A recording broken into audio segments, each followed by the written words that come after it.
Lolos tes 106 CPNS di Maluku Tengah ikut pengarahan pemberkasan. Sebanyak 106 calon pegawai negeri sipil atau CPNS yang lolos tes tahun 2021 mulai mengikuti arahan pemberkasan.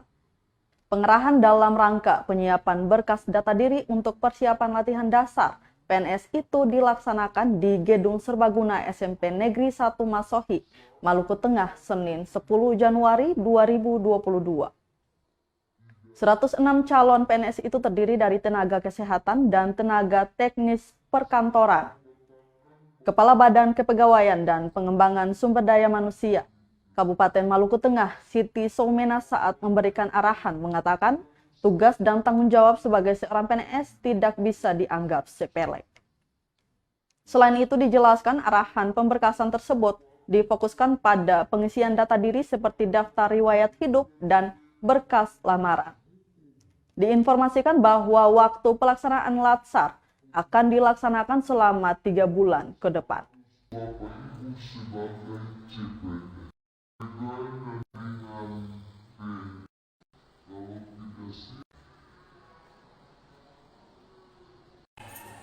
Berdasarkan surat Menteri Dalam Negeri, keputusan BKN, surat Menpan yang disampaikan ke pemerintah daerah Kabupaten Maluku Tengah, mereka berstatus saat ini lolos sebagai calon pegawai negeri sipil di Kabupaten Maluku Tengah yang terdiri dari 106 orang.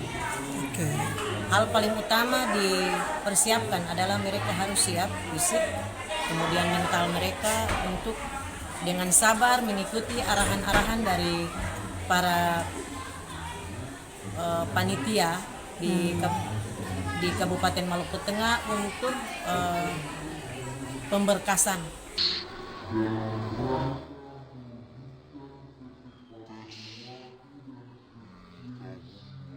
Terima kasih sudah nonton. Jangan lupa like, subscribe, dan share ya.